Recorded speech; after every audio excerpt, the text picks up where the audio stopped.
Hello, hello, hello, hello, hello. I'm so excited to be here back again. You're welcome to today's episode of the Total Woman Podcast. And I remain your girl, Han Mac. Let's do this. So, you remember the whole sojourn of having to go to church to find God and then realizing that the God was actually obtainable in me, and I was the first church, which was a temple, which meant that by me finding God for me meant that it was not dependent on people again. It was no longer about the church, but it was about what I was able to get out of the church. Gradually, I think what God actually was trying to get me to see was that it was not about the church. It was not about the people who have failed, but it is that we all have failed. Hence, we have scriptures like, for all have sinned and fallen short of the glory of God. And some scriptures where you hear them say things, like some scriptures where it is written, let me not say you hear them say things. It's where it is written that, who says he has no sin calls God the liar. This is me paraphrasing, of course. So when we look at it like that, it begins to teach you empathy. It teaches you grace. You extend grace to people. You extend grace to yourself. You extend grace around you generally, because you're beginning to realize that, guess what? The perfection I was looking for from people, the answers I'm getting from, but beyond that, the perfection I was looking for from people to qualify for me to listen to them because I thought they had God, was now something that I needed to extend first grace to them, to realize that whoever is the man of God is first of all a man before of God, which means that he's using them regardless of their shortcomings. And it reminds me of stories like David in the Bible. Who is that again? This guy that had a temper. Moses. You guys know that Moses had a temper, right? Good. David, in fact, his mates were going to battle. Do you get? And then he decided to stroll. Laziness, that's one. He was lazy. He decided to stay back. The king decided to stay back and not go for war to encourage his people. Then because of laziness, they said the idle man is the devil's workshop. He sat down and then gradually he decided to take a stroll. When he took a stroll, he saw a woman bathing. Do you understand? And they said if you have sinned, it's already accredited to you as loss. So when he saw, he had to have. So the lust of the eye saw a woman bathing and he decided to take her, go back, but it was not giving, so he decided to send for the woman. He slept with her.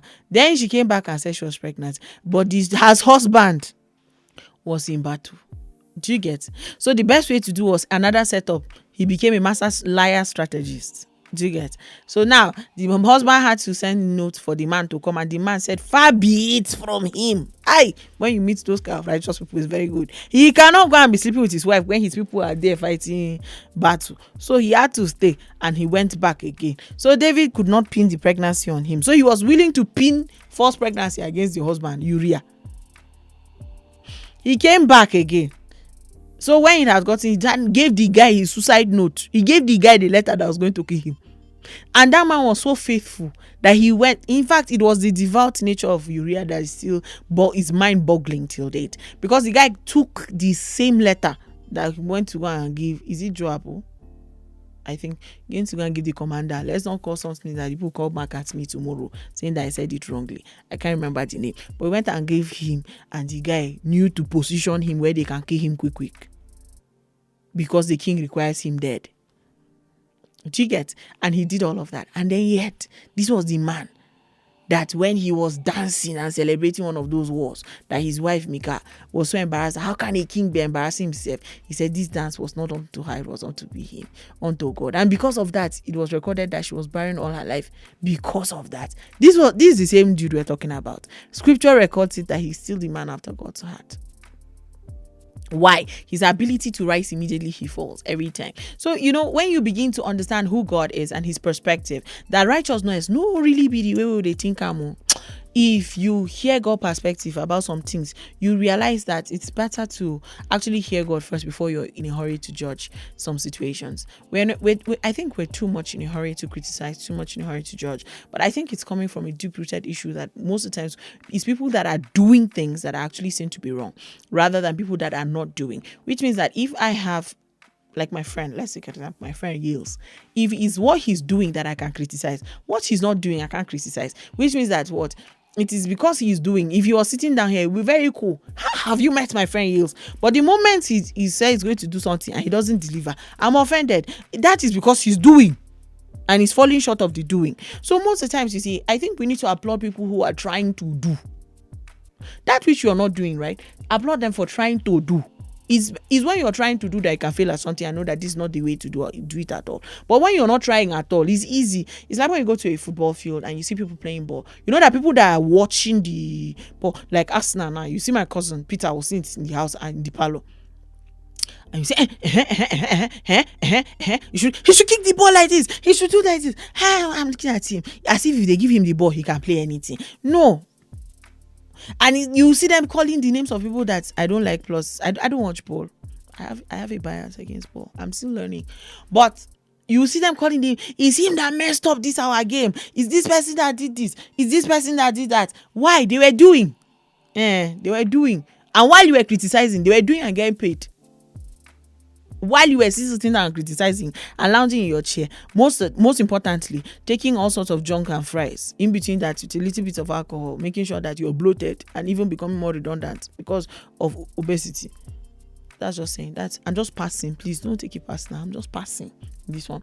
So moving forward, it's like gradually I began to see the pastors in a different light, right? So you remember I told you I gave up on faith, right?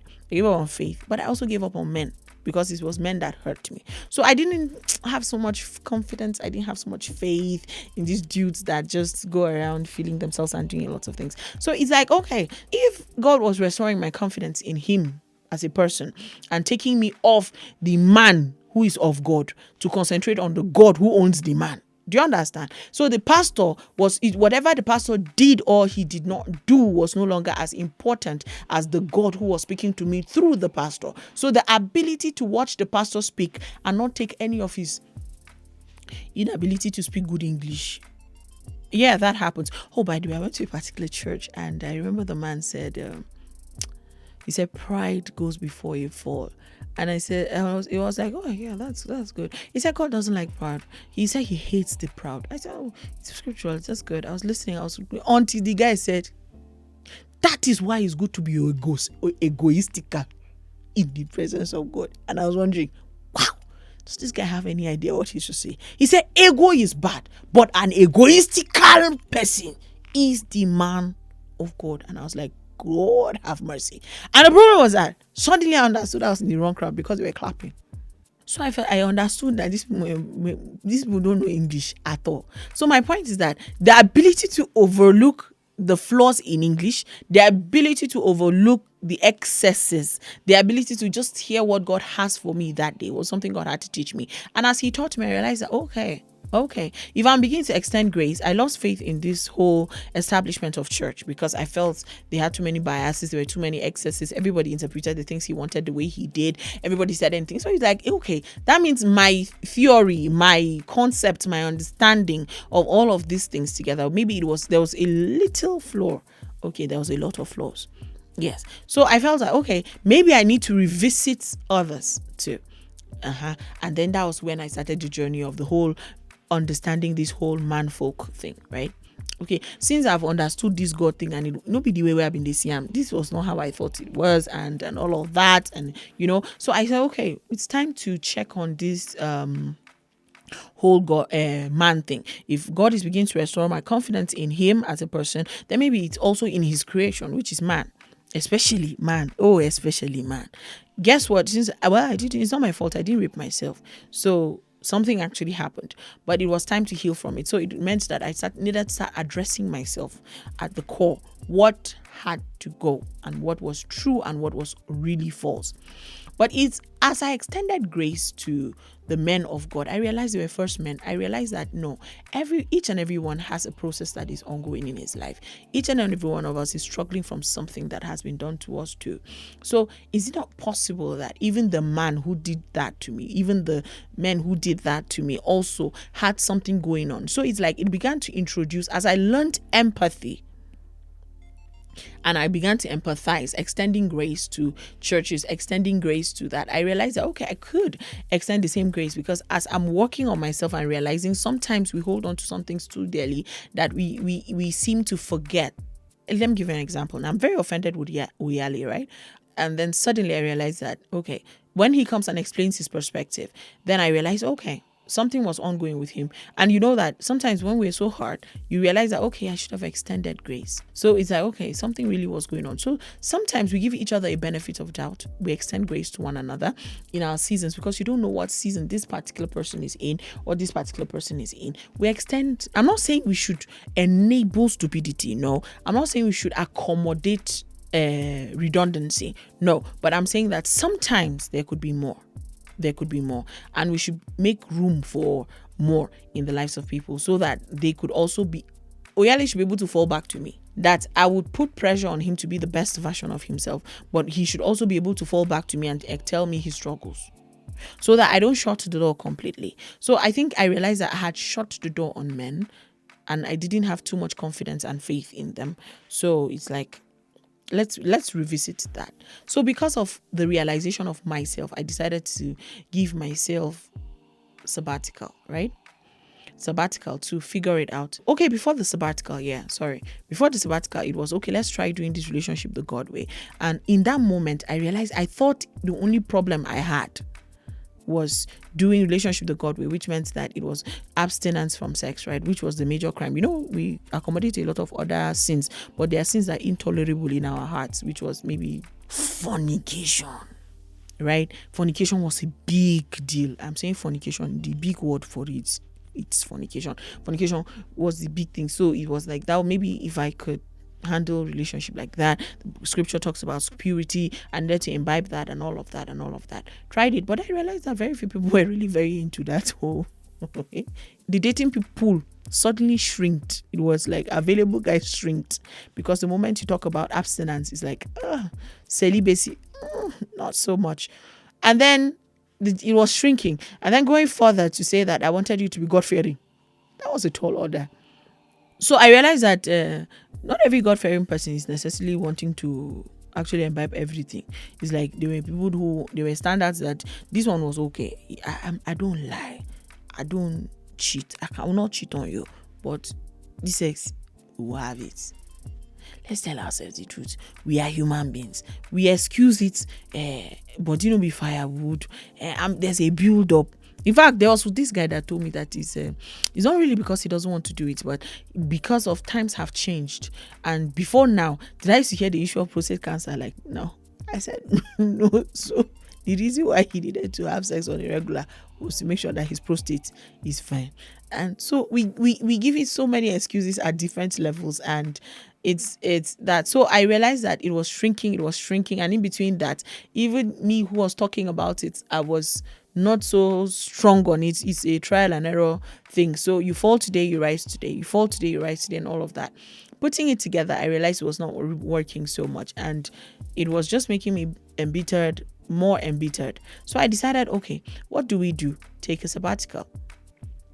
So I gave myself a 1-year break from dating. I felt I could encourage friendship, but I wanted to just do a deep dive into myself to understand what I was up against. One, I discovered something, that it was not so much of the male gender that had failed. It's because my principles were superficial. So I needed my principles to be ingrained on the inside of me, which was I believed in truth. Do you understand? I wanted to be a better version of myself so that I can compel you into not doing anything less than what I deserved. So if I had not gotten my head screwed on straight, it was going to be very difficult to get you to honor what you can see. Right? Which means that if I insist on the principle of hard work, it should be that at every point or every time anytime you come at me, you know that Handmark is hardworking. If I'm insisting on principles of openness, transparency, it means that I cannot ask the man to give me his phone and his password and all of that, and then not be willing to give him my phone and my password and all of that. So it's like, okay, there was more to this whole God life thing that I needed to imbibe truly on the inside of me first before I could place that same demand on anybody else. So I realized that the problem of the men folk, they're not as bad as we want to believe. They've not really messed up as we want to believe. The problem is that you have not placed a demand on what you want for yourself. Why? By being it first. You mirror what you want out of everything. And I'll say the same thing to the guys.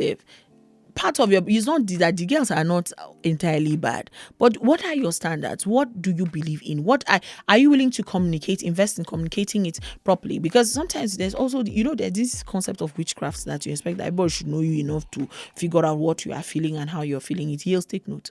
You should be learn to communicate and communicate appropriately, which means that it's not when you've been offended that you communicate. No. So communicate, but even the communication, it still doesn't work, because I'll tell Oyale that I need this work by Tuesday. It will still not come by Tuesday. Even when I've communicated, it's when we start fighting that I'll get the work.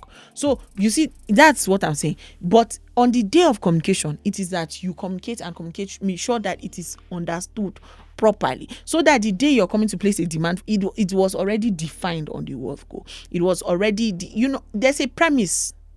So the whole concept of communication, I realized that was something that an art, a skill that I needed to imbibe, so that it's not when things go wrong before you start communicating what I expected. And that goes further to talk about uncommunicated expectations. We do so much without communicating, and most of our communications are non-verbal. So if I was to hold you at your word, even God says, hold me at my word. If I was to hold you at your word, what have you said? You were having things tough. Communicate. Something came up. Communicate.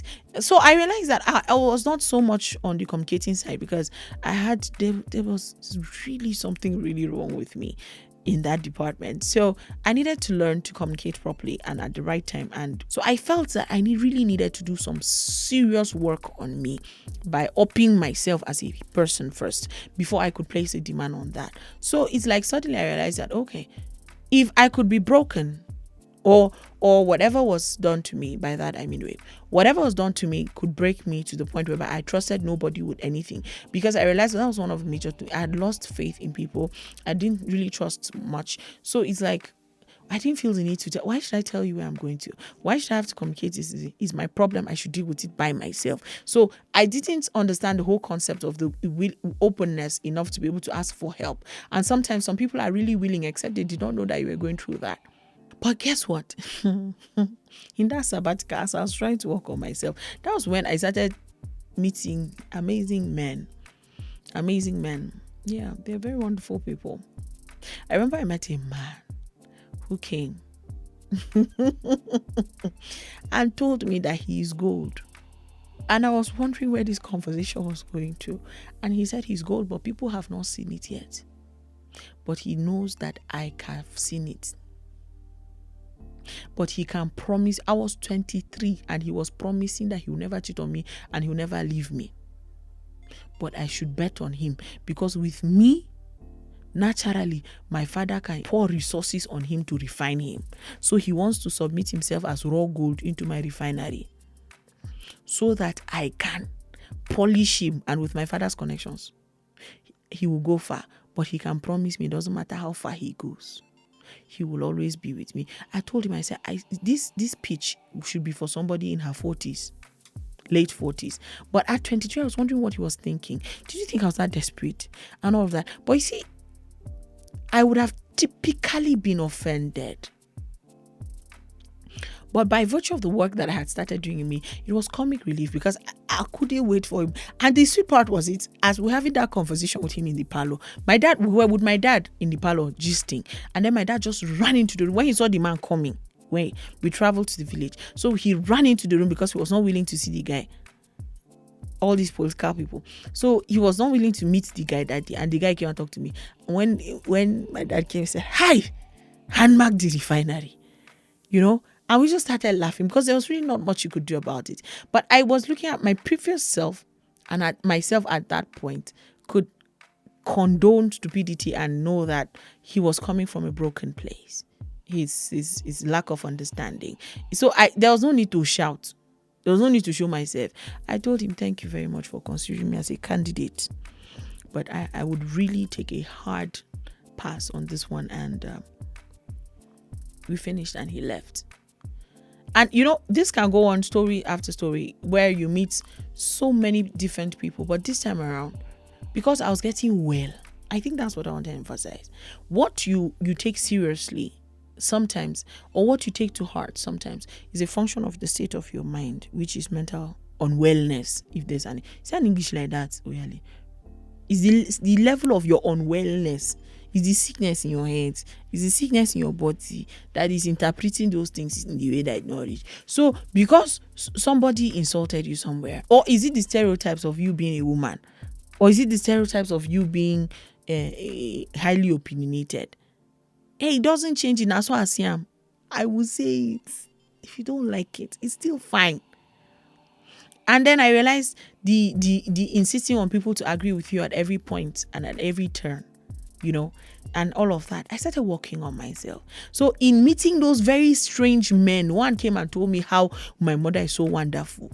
He discussed my mother for close to 30 minutes. And after I finished, was talking, he said, that's why he's coming to me. And I told him, I'm very sorry. I think it's my mother you want, but unfortunately she's taken.